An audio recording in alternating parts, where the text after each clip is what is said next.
back, everyone, for the afternoon session in our forum today. Sam was just talking a bit earlier about the attendance in the previous sessions, and it's been really good. So we had 85 odd people in the first session this morning. Danny was keynote speaker, and then we had 77 in this, or 73 in the second session, and 77 in this last session. So, and there's still a few more people coming into this one. So it's been really great seeing everybody coming along and sharing their perspectives around glossies.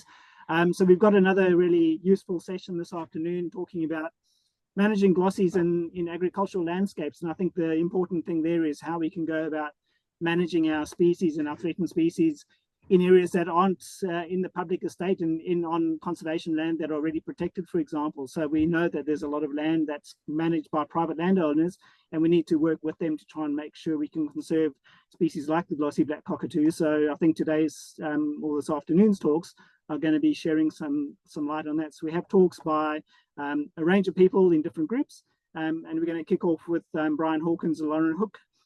Both Brian and Lauren work with the New South Wales Department of Environment, climate change, energy, water, and etc. But they are senior threatened species coordinators working closely with glossy black-cockatoos and a range of community groups to try and achieve conservation outcomes for the species. So Lauren, Brian, I'll hand over to you guys.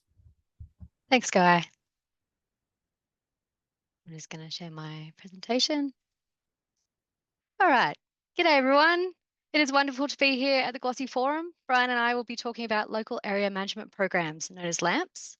I will briefly touch on the LAMP manual, which has been created by Matt Cameron, and then I will pass on to Brian, who will present the Biliirrgan Glossy Black-Cockatoo case study. So we both work on the New South Wales Government Saving Our Species program, which aims to protect threatened species in the wild in New South Wales. Brian and I are in the Northeast Biodiversity, Conservation and Science branch and work across tenure with our colleagues and partners to secure threatened species that we are accountable for in our area. Traditionally, the SOS program has done a great job at conserving site-based species, but it has been a challenge to support widespread species such as glossies. The LAMP aims to provide to protect landscape species by securing many smaller, robust populations which contribute to stabilising the wider landscape population. This manual is intended to be used by all individuals, community groups and organisations that are interested in conservation. The approach is currently being used to secure populations of a wide range of species, including squirrel gliders, plains wanderer and the Biliirrgan frog. These case studies differ in project time, but the LAMP approach has been proven effective, with several having already having secured enough sufficient habitat to support robust populations. In saying that, the LAMP approach is still in its infancy. It is hoped that it will be applied to a wide range of species in a diverse range of environments and by a heap of different people and organisations. This will allow for the approach to be refined and to provide greater case studies for the future versions of the manual. The LAMP manual will be provided to answer all of your detailed questions and for you to test out on your own projects. So the LAMP approach arose from asking two key questions. How do we secure species that require large habitat areas, and how do we empower landholders to conserve threatened species? So at its heart, the LAMP approach starts with the current population in an area, projects a future population goal, and then uses maps to detail the works required to ensure a robust population of the species. These typically focus on management of threats and increasing the size, quality, and connectivity of habitat patches. The scale of the works depends on the current status of the population. Works are planned in partnership with stakeholders and delivered cooperatively, which facilitates ownership and future-proofs the project against government policies and changing funding priorities. This allows the community to be united in striving for a common goal and ensures that all activities can be assessed in terms of their contribution to achieve the population target. The individual populations secured within a region should not be viewed in isolation, but rather as a set of interacting, robust populations in a broader landscape metapopulation. So this flowchart summarises the LAMP process, starting with selecting the focus species, then determining the project area, undertaking mapping and surveys for the existing habitat, and then a species survey to determine the baseline population size and analysis to establish the target population size. Once you have this population aim, you need to review the project boundary to ensure that this target can be achieved given the existing amount of habitat and fragmentation. Works to reach the amount of habitat needed to support the target population are then identified, delivered and monitored. Implementing a LAMP is a long-term project that will be delivered in stages. Key reporting and evaluation points need to be established to ensure successful momentum and outcomes. Monitoring is an important component of the LAMP approach, and habitat mapping and targeted surveys at the start of the project provide a baseline against which progress is measured. Ongoing monitoring is aimed at providing the answers to two important questions. The first being, have we created a landscape in which our target species can thrive, and are population numbers increasing in line with expectations? And this allows additional measures to be implemented if required. So the LAMP manual has two parts. Part A outlines the key concepts of the LAMP and how to get started.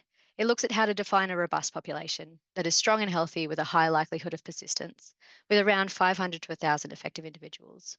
Also, what kind of LAMP will fit your project. So whether you need a subpopulation, single population, or metapopulation approach. This section also details the situations that are not suitable for a LAMP, such as ex situ populations or where the threats cannot be mitigated. It also walks you through the project's first steps in how to create a team, review ecological data, design and undertake the prelim surveys, and define your project area. Part B is more externally focused on ownership and delivery. There are some really good tips on community engagement and setting up a team. A project officer is essential. They can be part-time, but they ideally have to be a local.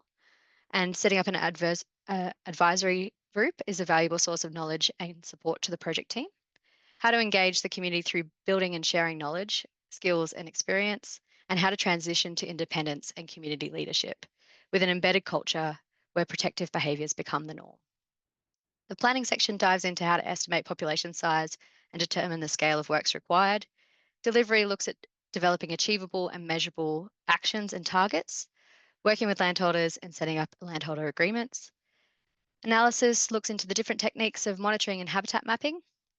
It's discussed how long it will take, the costs involved, and gives a heads up about challenges and good suggestions for data returns and how to celebrate milestones. So that's the LAMP manual in a nutshell, and I'll hand over to my Glossy colleague, Brian Hawkins, to talk about the Biliirrgan LAMP. Thanks, Lauren. Yes, I'm going to talk about our explorations of the LAMP concept in the Biliirrgan project. Biliirrgan is the Gumbaynggirr word for Glossy Black-Cockatoo, and the work I'm going to talk about, which was initially funded by Commonwealth bushfire money, is happening on Gumbaynggirr, Yaegl and Bundjalung country around Coffs Harbour in northern New South Wales. Now, one of the beauties of the LAMP framework is that it provides clear, measurable targets and a clear pathway to get to those targets. So typically, they'll be along the lines of, to have a robust local population of squirrel gliders, we need 50 more animals. To get 50 more squirrel gliders, we need to link up or create 100 more hectares of squirrel glider habitat. And the first step in this process is working out the size of your local population.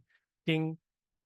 However, with glossies, this is incredibly difficult because they're rare in the landscape and they move around unpredictably. And in our very, very wet part of the world, there are so many places to drink that you can't just stake out a water hole and count them as they come in. So although our partners at BirdLife have made a great start with the great glossy count, we really have no idea how many glossies live in our project area. And listening to Danny's talk earlier today, that seems to be a common problem. So we decided to take the approach of working out how much glossy black habitat we've got, and then go backwards to try and estimate the number of birds based on the amount of feeding habitat. So we set out to map glossy black-cockatoo feeding habitat in the Biliirrgan project area. I won't go into the details of how we did it, although it was incredibly fascinating and incredibly time-consuming, but the map on the screen here is what we came up with. So the purple shading is forest she oak, Allocasuarina torullosa habitat, and the green shading is black she oak, Allocasuarina littoralis habitat, and the grey shading is the footprint of the Black Summer fires. So we worked out that we had in our 150,000 square kilometre project area about 90,000 square kilometres of glossy black habitat, of which about half burnt in the Black Summer fires. Ding. So we knew how much mapped habitat there was, but we needed to convert that into food for glossy blacks. So we went out and we surveyed 150 sites stratified by our various habitat classes in burnt and unburnt areas. And at those sites, which were 1 hectare in size each, we counted / estimated how many Allocasuarina cones were present for glossy blacks to feed on. We then took some methodology developed by Matt Cameron, who is the author of the LAMP manuals, and we combined the cone counting results with the habitat mapping to work out how many glossies our landscape should be able to support. Ding. And the answer was that we had enough glossy food to support approximately twice the estimated national population of the glossy black cockatoo. Although we had no idea how many glossies there actually are in our project area, we were pretty sure it wasn't twice the estimated national population. So it looked like habitat availability and food availability may not be the main factor keeping glossy black numbers low.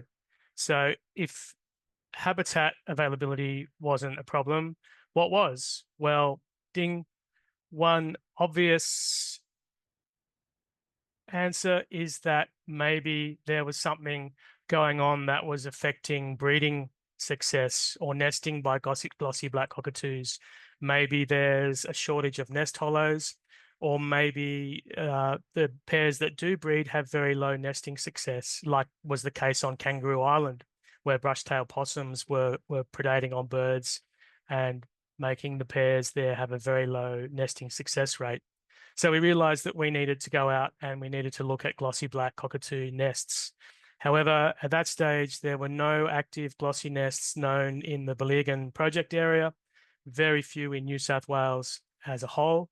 So to fix this thing, we invited three of the top glossy nest finders in the world, Mike Barth, Matt Cameron, and Jaden Gunn, to Coffs Harbour to run a workshop teaching the local conservation community how to find glossy black cockatoo nests.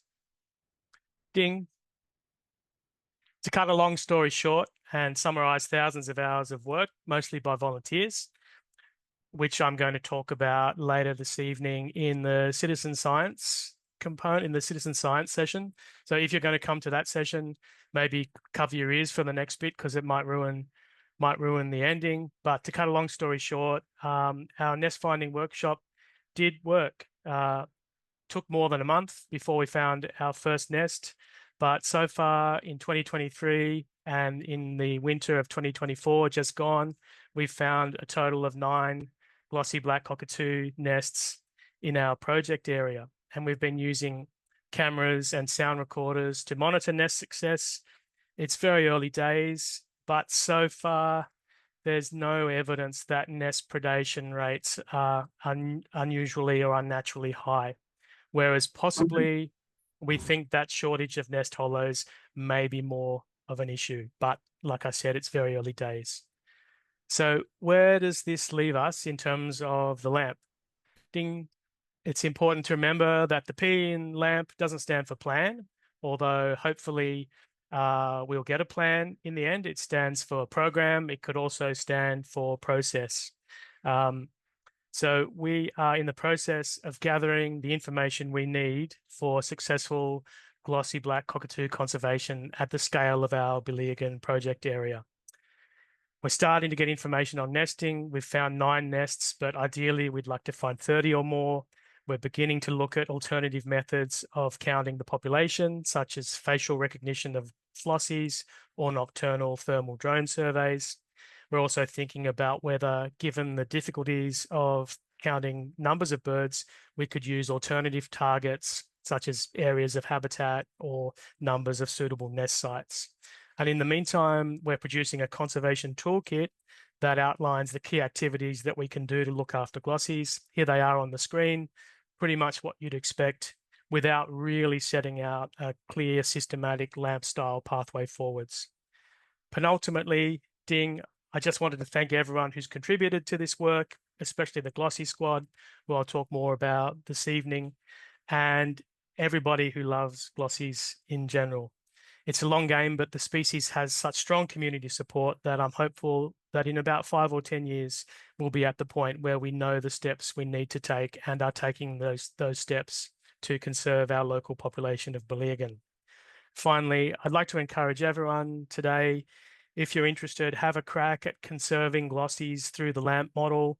Have a think about what tweaks we need to make to it. Glossies don't seem to be as well suited as, say, squirrel gliders or some frog species, but I think it's a really useful model for looking at the conservation of widespread but rare species. And Lauren and I would love to help anyone who has an interest and would like to try and go down the route of developing a LAMP. That's it. Thank you. Fantastic. Thanks, Brian. Thanks, Lauren. Really good. A couple of questions so far in the chat. If anybody else wants to pop any in, feel free. But Danny was asking whether in your mapping you considered food quality and not just the quantity. So when you were doing your surveys at those 150 sites, were you also looking at which trees may have been fed on and not just which trees had lots of cones? We did count feed trees at the sites where we measured food, but we didn't try and take account of that in the mapping. I think it was similar to your figures, Danny. I think about 10% of our sites had signs of feeding, but in a lot of our site, we were trying to get through as many sites as we could in the time that we had. Yeah. And a lot of the sites had quite thick ground cover and were difficult to move around on. So while it was easy to count cones in the trees, like being sure that you were getting all the cones on the ground and recording every feed tree was more difficult. You think that may have, so it's a follow on from Danny's stuff, I mean, or Danny's raised it as well. Do you think that may overestimate how many glossies their landscape may support, given that it's an estimate of total trees as opposed to just feed trees? I think, yeah, I think it does seem to be an overestimate. One possibility is that the methodology that we use to convert cones into glossies has mainly been tested in areas of New South Wales where forest she oak is not the main food tree. And we found that in our area, the two main food trees, Biliirrgan and torullosa, Biliirrgan tends to grow in thickets and it produces a lot more where you get it. It produces a lot more cones per hectare, like about on average about 10 times as many cones per hectare as torullosa habitat. But torullosa habitat is a lot more widespread in our project area. So if you remember the map, it was almost all purple. There wasn't much green. We've just got like thousands of square kilometers of beautiful wet sclerophyll forest with torullosa in it. And I suspect that a lot of that landscape, the density of food availability is not really high enough for glossies to use it. So I think that's one area where our methodology could definitely be improved. Yeah. Another possibility for the apparent discrepancy between amount of feeding habitat and number of glossies is that I think it's possible glossies are such a slow reproducing species that, and maybe we measured food in a good year. Maybe 15 years ago, there was a really bad year where cone production was, a tenth of what it is now. And maybe it's just in 1 year in every 10 or 20 that food availability actually becomes limiting to the population size. There's a lot of people here who know a lot more about glossies than I do, and they might have some thoughts on whether that's realistic or not.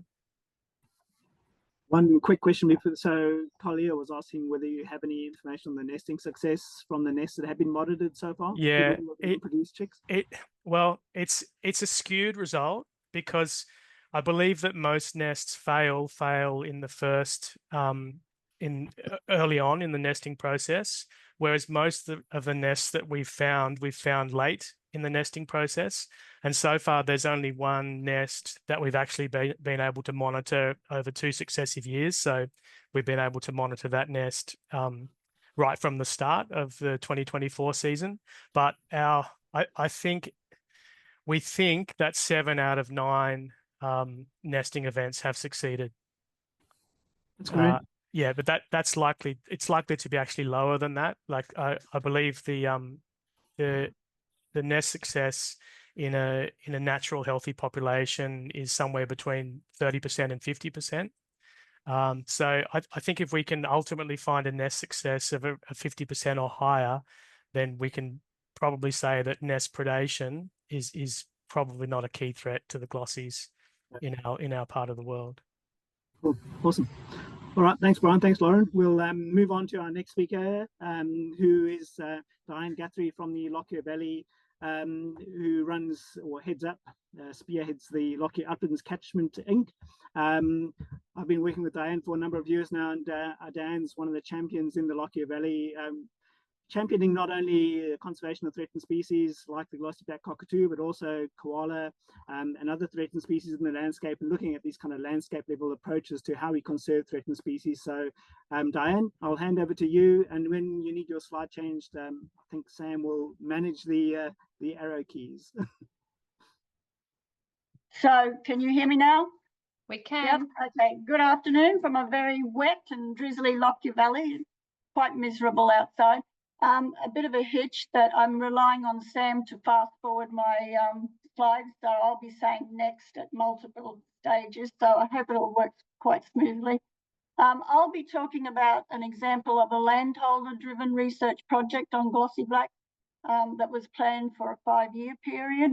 My focus will be very much on the landholder participation as well as the findings from our project. The landholders involved are from members of the Lockyer Uplands Catchments Inc. group, which is commonly known as Lucy, and I'll use that term throughout. Next, thanks, Sam. So the Lockyer Valley region is about 100 k's west of Brisbane and quite a biodiverse region, as you can see from those basic statistics there, but with a lot of threatened species as well. In this area here, if you can see my cursor, that's largely alluvial plains, well known for the vegetable growing industry. It's sort of the vegetable basket of southeast Queensland, and it's ringed by, in the south, the west and the north by Great Dividing Range, spurs, ridgelines, escarpments, and so forth. And this area also tends to be, or not tends to be, it's a state recognised biodiversity corridor. So there's large tracts of very connected vegetation through there. And this is where, next please, Sam, it's this area where Lucy operates in the west. So in the up on the ridgelines and escarpments. And our mission is to care for native habitat. So focus on the habitat and the species will come is our motto. Next, please, Sam. So our landholders are all about connectivity as well as restoring and improving habitat. We also seek to connect them across the landscape. As Guy mentioned, we focus on some flagship species, glossies being one of them. And one of our main activities tends to be citizen science. Next, please, Sam. And we follow the belief that citizen science, for our members anyway, needs to be landholder initiated, landholder driven in both aims and in the field work. Because we're mostly unfunded, if we're going to do any fauna and flora monitoring and citizen science work, we need to be able to do it ourselves. So we need to demonstrate utility value with our citizen science, and utility value to rural landholders tends to be clear applications for land management practices, including habitat improvement. So we tend to follow a cycle that we establish what we want to know is that species here, flora or fauna. Then moving on to how do we understand that species in its landscape, what are its habitats requirements and so forth, before we then go on to advocating what people should do on their property. So that's the general process we follow.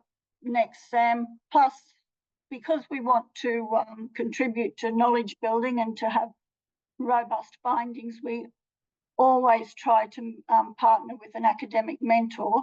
And in our Glossy Black work, that happens to be Guy Castley. So we're very lucky there that Guy's been with us since the beginning.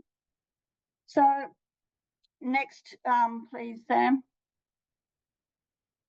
So following that process, our established phase, we started in 2016 and asked ourselves, where are the Glossies? The aim was to confirm many anecdotal accounts that we had from landholders that they had Glossies on their property. At that stage, there'd been no organised glossy black research in our landscape, so we set about trying to prove that what people were saying. So a number of local landholders did have some limited experience in fauna monitoring to that point, mainly in invertebrate studies, but we wanted to make it that this first phase was a simple entry-level participation in citizen science that matched people's interest, willingness and capacity. And next, please, Sam. So our engagement strategy was to tap into existing local community networks, which is really local halls. And we have very vibrant local hall communities in the Lockyer Valley, particularly in the western areas. So there were 3 local halls through which we recruited friends of friends and so forth, with the result that 21 landholders covering about 2,800 hectares put their hands up. Guy very kindly provided a training workshop where people learned how to identify glossy blacks and received information on feeding habits and habitat characteristics, as well as the survey methodology. We also had mapping of where likely and known habitat was from or is from the Healthy Land and Water, the regional NRM body provided, so we could give landholders a copy of where habitat was likely on their property. And we asked landholders to just survey at least once. Some people did more than one. So we had 32 sites surveyed and asked them to just look for orts. Didn't have to see a bird necessarily, just look for orts, chewings. The findings were that on 10 of the sites, which 7 properties, there was evidence and of current or recent feeding, and that the sites covered were mainly Littoralis and Torolosa. We did collect other data, which I won't mention here, but we wanted to know what was the rate of weed infestation and so forth in the habitat. We did collect fire data, but I haven't ever actually looked at that. So next, please. So at an end of project workshop phase 1, we actually went through the findings, and it raised a number of questions like what species feed around the annual cycle, like what do some people had Torolosa, others had Littoralis, some had both. We wanted to know as landholders and habitat managers, well, which trees were relevant when, and what were high value trees and so forth. How would we manage our stands of she oak and so forth? So lots of questions raised, and we had a number of people put their hand up to actually continue. They were willing to continue monitoring and be active in finding out more about the glossy blacks. So we convened a meeting once again with Guy, who helped us, next please, Sam, shape up our questions, our land manager questions, into a number of research questions. And I won't go through all of them, but they pretty much pick up on what we wanted to know as land managers about how do we treat our she oaks, or should we be planting more, what sort of she oak, and so forth. We also, at that meeting, Sam, click next. Go back one. Sorry, we also at that meeting provided Guy with enough information for him to draft a study design and a standardised protocol document that was very landholder friendly and that in the end would have high utility value. And we kind of approved that and went forward. Next please, Sam. So our process was the people who had put their hand up. So it ended up being 7 land managers, that's 6 private property, and we got permission from Queensland Parks and Wildlife to include one of our local conservation parks. So the area covered here was probably about 7 square kilometres of landscape with those 7 properties. Once again, Guy provided a training workshop in the methodology. We focused on 3 species this time. We added Interspersed because one of the properties, a 1,200 acre property, had quite a few stands of Interspersed and recorded glossies feeding on that species. So we decided to include that. We used a transect methodology. We ended up tagging 675 trees across 20 transects, and we monitored them every 6 months. And because it took us time to get around each of the transects, because there was a lead landholder who actually did all of the transects with the landholders, so they were sequential. So they actually covered different times of the year, so they were all not monitored at the same time or surveyed at the same time. Having a lead landholder was really important because it ensured that very standardised measurements. So we actually had a stick that was measured 1.4 metre for doing DBH measurements. That was standardised across all the properties. We also were able to, having a lead landholder accompany each landholder on their property, we were also able to get reliability about cone abundance and so forth. So the variables we measured were things such as sex of tree, whether the tree, the DBH, the diameter at breast height, whether the tree was flowering, as in female male flowering or pollinating, what was the cone abundance. There were 3 categories: low, medium, high, aut presence, chewing presence or not, and colour of aut. Plus also there was room to comment on the health of the tree. There were a lot of trees that developed borers over the period and so forth. Next slide, please. So I'm not going to go through all of the findings because we've actually Guy's still got heaps of data that he can play with if he wants, but the most salient data that we wanted out of it, I'll just go through that.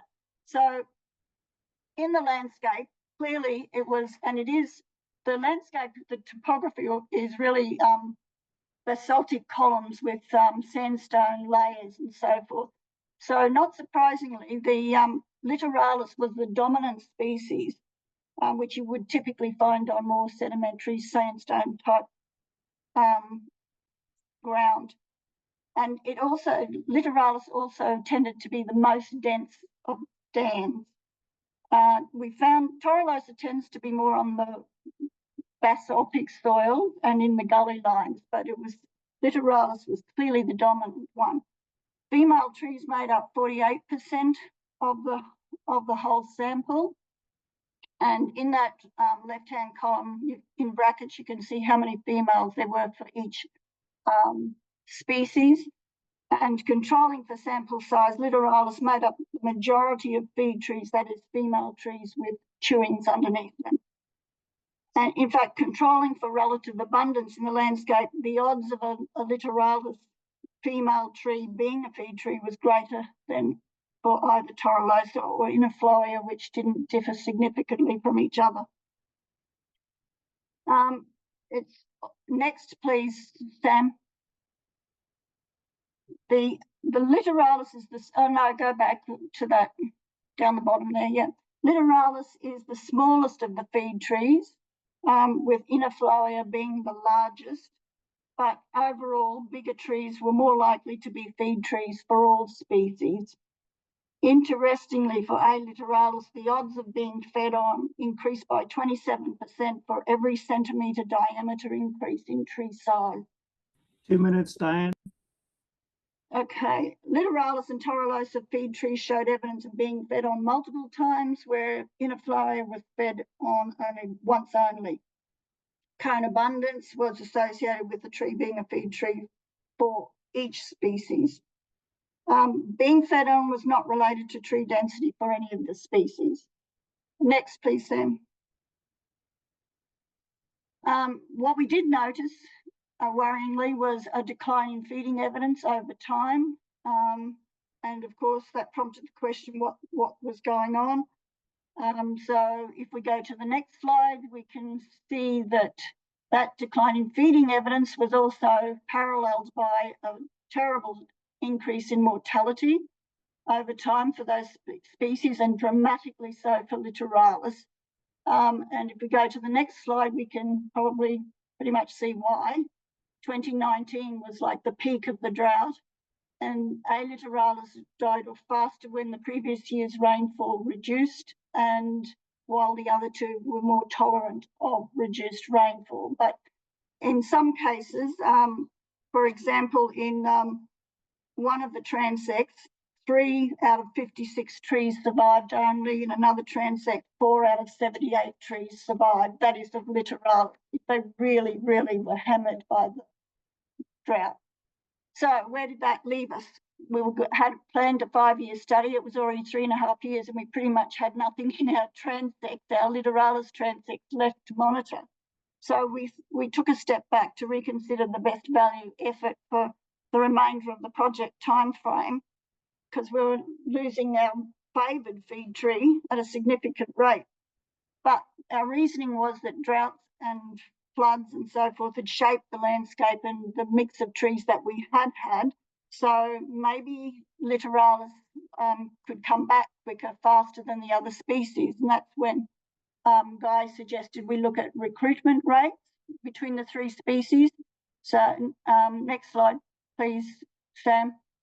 So we did start a recruitment in the same transects. We started doing 10 quadrats per transect, but unfortunately capacity beat us, and we had to abandon that after 1 year, which is a shame, because we had started seeing that already. Anecdotally, the Littoralis was coming back quite powerfully. So unfortunately, we will never find that out unless we can get somebody to come and do that research with us. But what else do we need to know? We do need to know about tree hollows. We do need perhaps to consider genetic stock from other locations. I'm currently informally running a little test here on my own place with seeds from feed trees from the scenic rim. So let's see how they go. In terms of conservation, can we get anything out of it for our landholders? Can you click there, please, Sam? Yes, we do believe we can. We figure that you just plant. If you're going to have such extreme weather events, we really need to just have an excess of feed tree supply in the landscape. But we do need to match species to substrate type. We do have a predominance of Littoralis. They do seem to come back, we think. So, you know, we really need to put in as many of those as we can. They can be planted densely to increase the optimum amount of feed trees in the landscape. Older trees, obviously, because they get all trees as they got older were fed on more, and maybe diversify the species mix. We do know down in the lowlands in the Lockyer Valley that during when we were losing all our Littoralis, there were reports of glossies feeding on Biliirrgan, the cristata species. So it's possible we need to start looking at that up here on these ridge lines if they take to the particular topography and so forth. And last but not least, promote the value of she oaks in the rural area. They're truly, truly undervalued. They're considered rubbish trees by most productive farmers. So we really have to change that mindset. So thank you to Lucy Landholders, Guy, Regional Council for their environment grants, which have helped us with their very small grants, but they've been very helpful. Healthy Land and Water, and Tim Roselli, who helped us with the statistics. Thanks, and thanks for the invitation to present. Thanks very much, Diane. any questions that anybody has for Diane? Or we can pop them in the chat or ask, leave them until the end of the session. Did you have a chat, Brian? Or are you sticking just yeah, I had a question. Just wondering if you know how the Glossies responded to the decline in food availability with the drought. Did they leave the area or? Yes. I can say that got stats here actually that from 2015 to 2019, I had registered, and this was very informal. We hadn't asked people to register sightings for the study, but I did receive 147 bird sightings in that 4-year period that I put on the government database. And by 2019, no one was reporting anything, but I did get reports down from the lowlands of birds feeding on cristata. But our Lucy landholders were reporting no glossy black. But I mean, the positive note is that this year alone, we've had on one of the 6 private properties, we've had 2 pairs earlier this year, and then last month, a family drinking at a dam. So they may be coming back, who knows. But there's not enough littoralis that's mature enough in the landscape. I think it'll be interesting to have a look and see how they recover, say, from drought responses compared to the fire as well. I think there's some interesting comparisons there to see, whether they have similar response times regarding both of those processes. But, great. Thanks, Diane. And one of the things that I haven't reported on, we haven't analysed, is most of the properties here have not got a recent fire history, the ones that have been involved in the study. So, yes, fire is sort of not been part of the recruitment cycles or whatever over the last 20, 30 years, perhaps. Yeah, awesome. Thanks, Diane. All right, we'll move on to our next presenters, Kim and Joel Morris from the Sunshine Coast. So Kim and Joel run Bushland Conservation Management, a firm that's looking at bushland regen and conservation management for species around in the Sunshine Coast region of Queensland. And they're here to share their views on some of the work that they're doing with Glossies up in that area. So Kim, Joel, I'll hand over to you guys. Yeah, thanks for that introduction, Guy.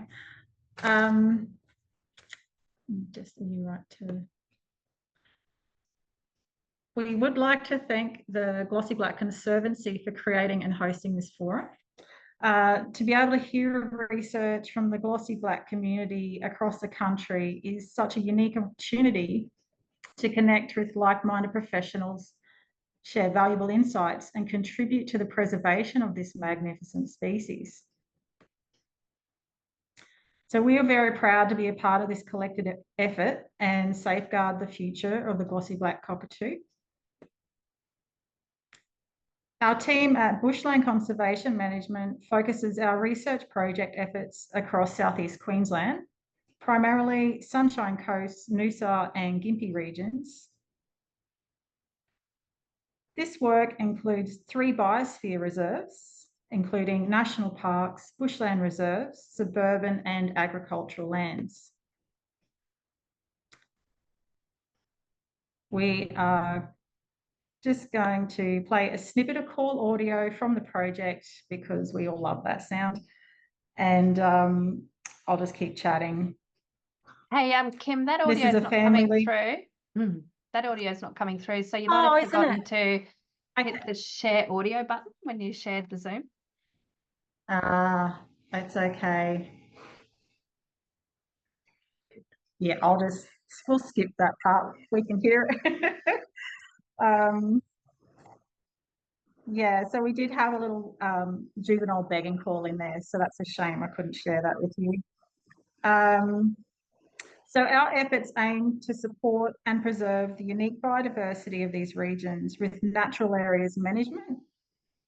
A particular focus is on the Glossy Black-Cockatoo, subspecies in this region, Clyptorhynchus lathami, characterised by its not so glossy black feathers, but striking red tail panels. It relies heavily on specific habitats that are increasingly under threat. They are monogamous and have dimorphic features, with the female presenting yellow facial patterns that are unique to each individual female, making this a key in identification of pairs. By integrating conservation strategies with agricultural practices, we are creating synergies that benefit both the environment and the agricultural community. Our research project has installed bioacoustic sound recorders in key habitat, including agricultural properties, to detect the presence and activity of the glossy black-cockatoo. Agricultural lands are a rich and valuable resource to the glossy black-cockatoo, providing good drinking sites from dams and creeks, feeding, roosting and nesting habitat. Agricultural properties are a vast source of untapped potential for hosting glossy black populations, as many private properties have not yet been monitored by researchers. They can include unknown and unrecorded populations due to heavy bushland or inaccessible areas. And these lands have the ability for natural regeneration or assisted natural regeneration of creek lines, gullies, and areas that may not be of high agricultural value, but can be of immense value for the glossy black-cockatoo. These areas can create wildlife corridors and, once mature, provide shade and browse for stock, prevent erosion, and create healthy waterways. Riparian plantings help slow and spread the flow of intense rainfall events, reducing soil and sediment loss and improving the grazing landscape. The ridges and gullies and unused areas of land can also hold large hollows for nesting. The elusive glossy black-cockatoo being very hard to track, and huge areas of intact bushland already monitored here on the Sunshine Coast across the bushland reserves and national parks, we still have lots of work to do in these areas. Could these large areas of unknown habitat across agricultural farmland hold the key? And by engaging the agricultural community, we can start to bridge this gap with education and communication. Wildlife corridors can easily be built upon in areas that will often naturally regenerate in difficult terrain that is not suitable for the animals or the tractor. The agricultural industry is built by lovers of the land, often time poor, but always ready to lend a hand. Rural landholders and farmers we talk to often report of black cockatoos hanging around, and all seem to enjoy seeing the birds. Far-reaching education in this area is needed, as likely not all farmers visit social media platforms. A relationship between property owners from small-scale hobby farms to large enterprises can be incredibly valuable to conservation outcomes. An education pathway we plan to build upon here is to connect with such property owners to promote the preservation of large trees with hollows, as well as a very important dead stag trees with hollows as an essential piece of successful nesting for glossy black populations. A nesting requirement is a suitable large hollow within a short proximity of feed site, as well as a watering hole. This is due to the female being completely dependent on her mate to feed and water her, as the male does not enter the nest.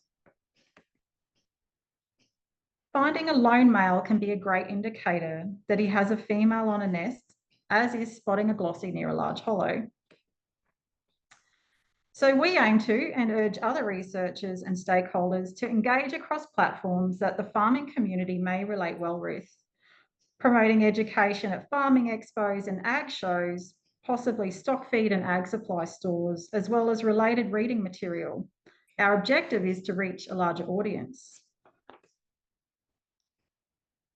We would like to bridge further connections for the agricultural properties with grant assistance from such programs as local councils, Land for Wildlife, and the Voluntary Conservation Agreement.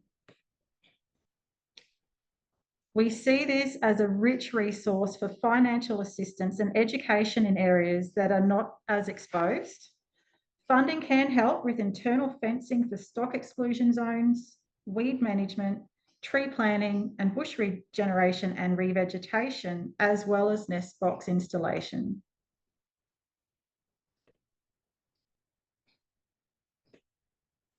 Once connected with these often remote areas of farming land, education for the correct identification of the glossy black cockatoo and of feeding and nesting activity can be ascertained.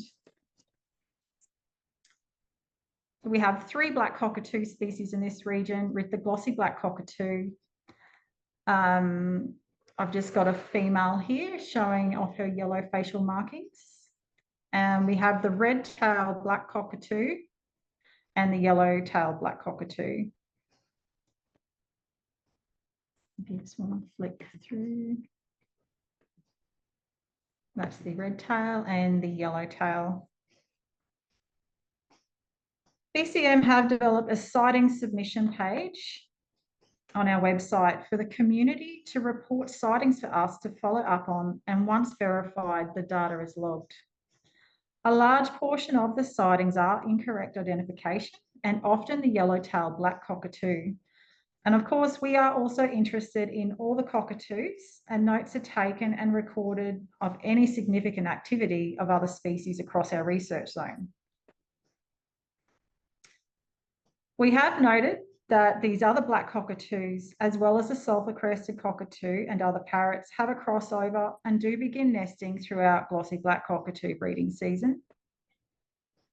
This is another struggle for this species, and it's not only finding that perfect breeding site, dealing with bushfire and habitat loss, but they have high hollow competition and predation from not only possums, snakes and lace monitors, but also other parrot species have been witnessed destroying eggs and killing chicks.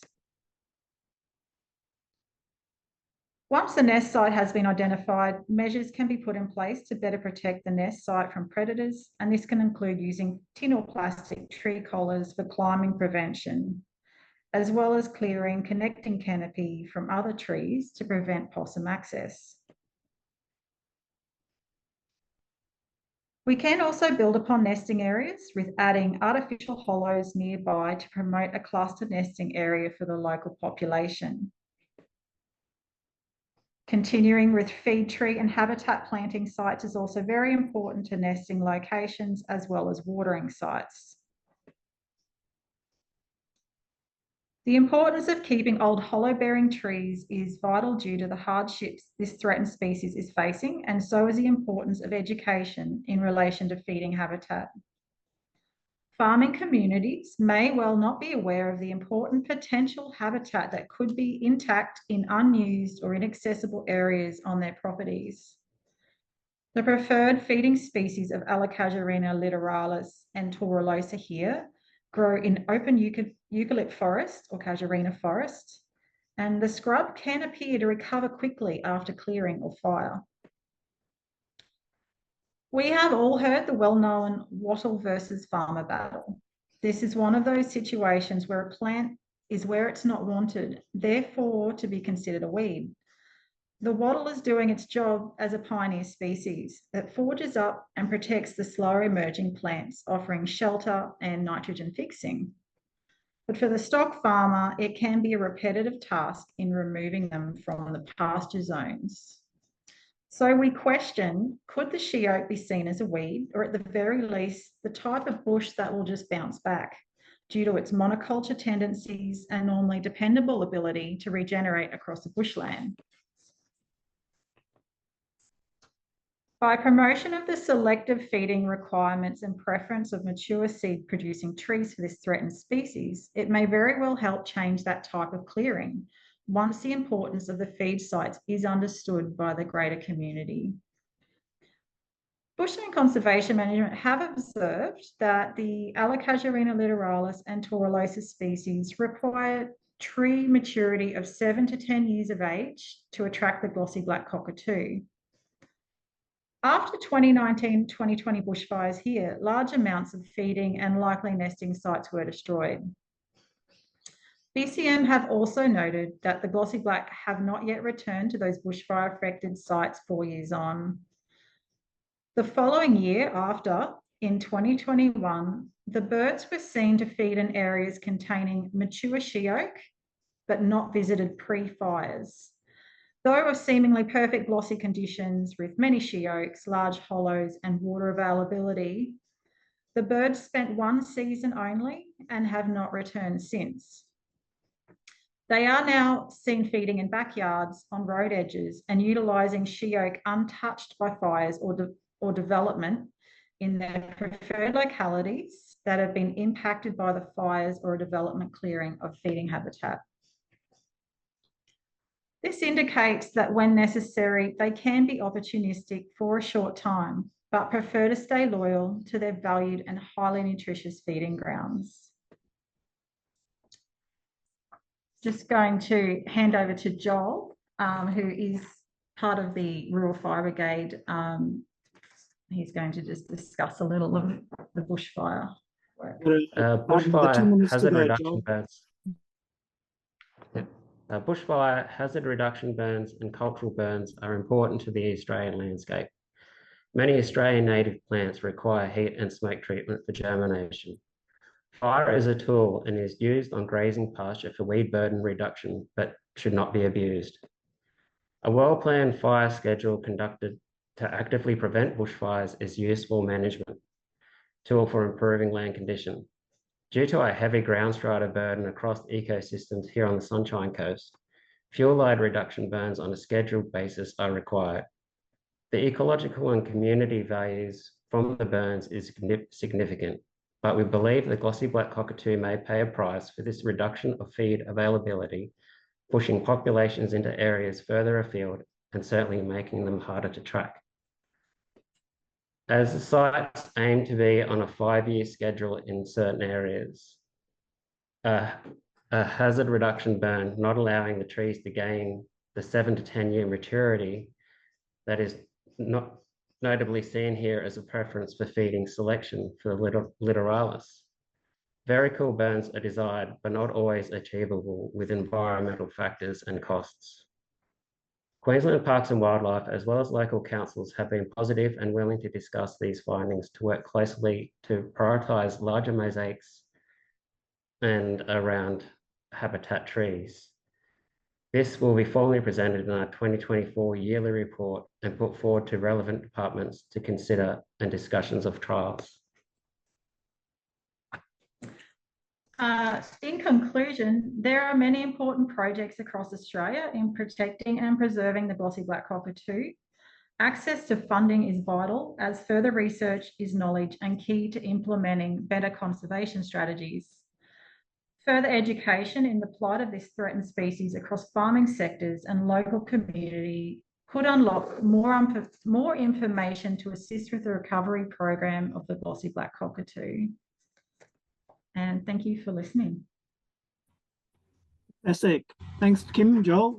Yeah, interesting and wonderful to see what's happening on the ground up there. So, so we have time for questions now for either Kim or Joel, but also the other speakers. There's a general round of questions from the session. So first up, though, I'd like to thank all our speakers in the session. Really interesting contributions from all of you, and I think some really excellent work happening in that community space to try and just share awareness about the species and the requirements that we need to consider when looking ahead to protect the species into the future. So thanks very much, everyone.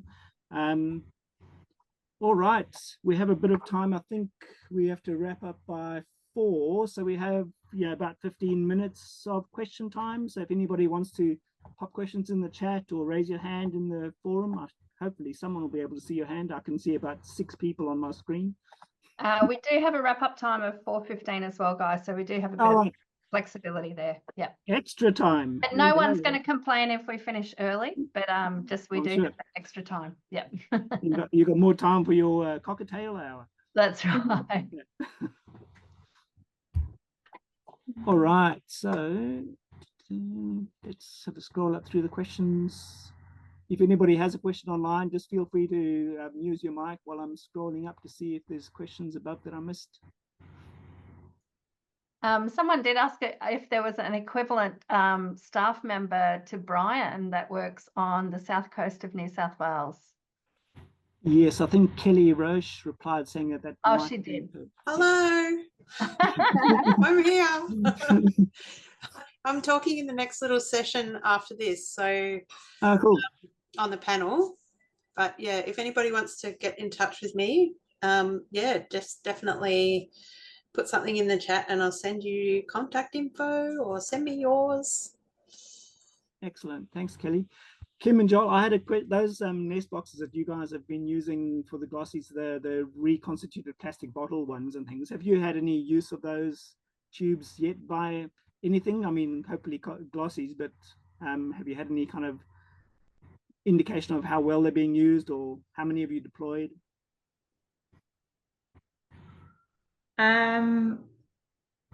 There would be, I think there's 10. I think there would be 10 out in our local area here of that make. So far, they would have been out 2 years with, yeah, no Glossy in taking them up. But what was the lidded one with the front hollow to supply? We have had an owl at night jar in that huge box. So there were some other people asking about where to report glossy data, for example. So I know you guys have you've got a link through the website and stuff to record sightings from obviously that area and that region. The Conservancy, Sam did put a chat up saying that the Conservancy has rerouted a lot of their sightings through the bird data app. So that's BirdLife's bird data app, which has got a module for reporting glossy black-cockatoo sightings as well as feed trees and everything as well. So there's, I think, still multiple platforms and portals to share your glossy black-cockatoo data with everyone. So yeah, Danny, you had a question?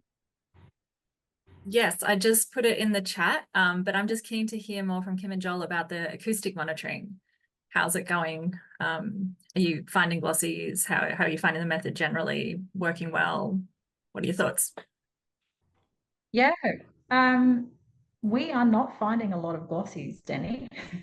So we are, yeah, we're getting yellow-tailed black-cockatoo in the area and getting lots of audio from other birds. We, as Joel touched on, we have been trying to stick to known glossy habitat, but there have been those reduction burns done in those periods. So that's where we just started to see a little bit of a link. So we are going to try a few different methods for next season and try following them. Yeah, in a known location around Glasshouse, we put 8 sound recorders out and haven't heard any glossies through that location where they have been known to be in the past. How are you looking for the glossies in the recordings? I know we've spoken about this in the past, so I feel bad asking this, but how has it changed? Have you switched to using BirdNet now as well? We are using BirdNet and verifying manually as well. Yeah. Okay. Interesting. Anyway, we can talk more about that another time if we need to, but yeah, interesting. Thanks. Yeah. Kelly, you have a question?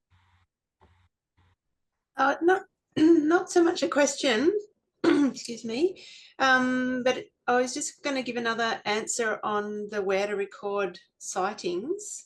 There's going to be a bit more talk about working with Nature Mapper coming up, and for the southeast area where the Glossies in the Mist project is in particular, in the Southern Highlands, we have got a sightings recording form for that project as well, and which Lauren made, and we are developing a new place within Nature Mapper to specifically take in new sightings and also process them to identify individual females using the Nature Mapper forum.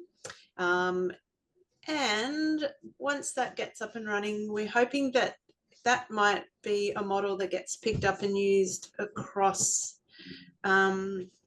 well, the state and across the range of the species. So if we find that that's working well and it meets your needs as well, that's another place that you can record your sightings and get data connected straight into Bionet as well.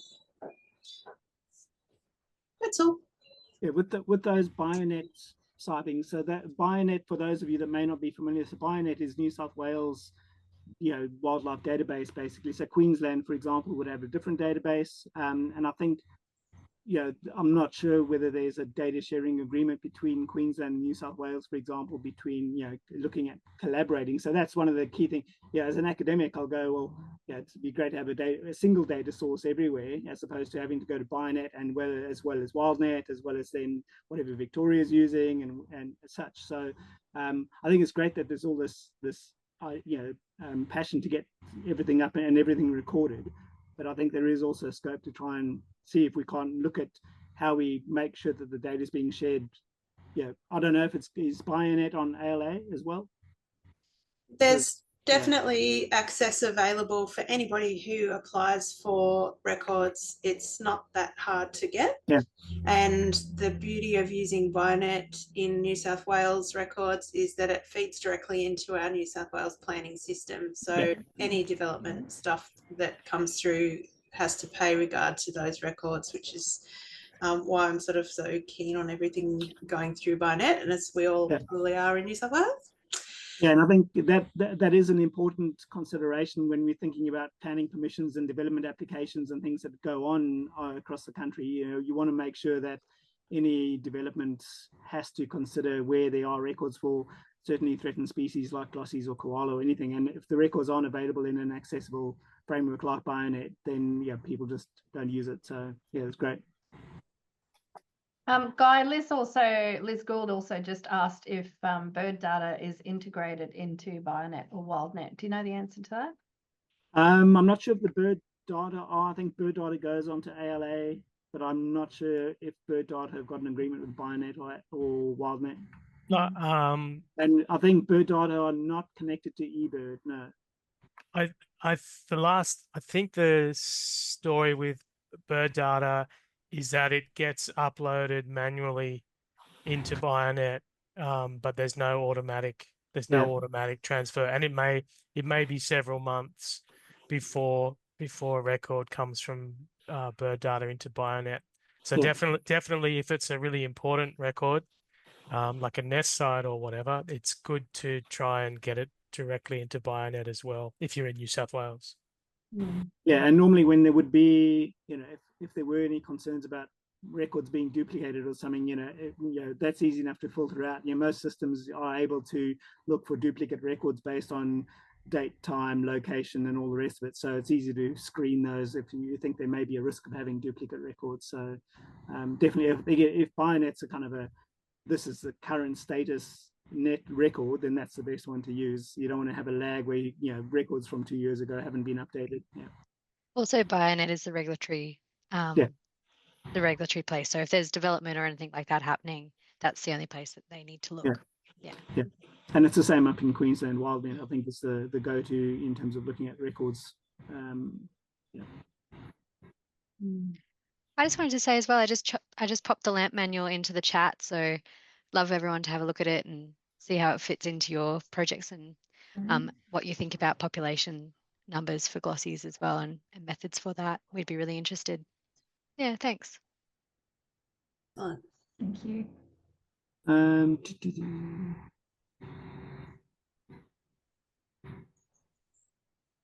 think so. Liz has put another comment up about the birding apps that are used regularly, like eBird and everything, integrated into WildNet and Bionet. And I think that's a broader discussion to be had with those.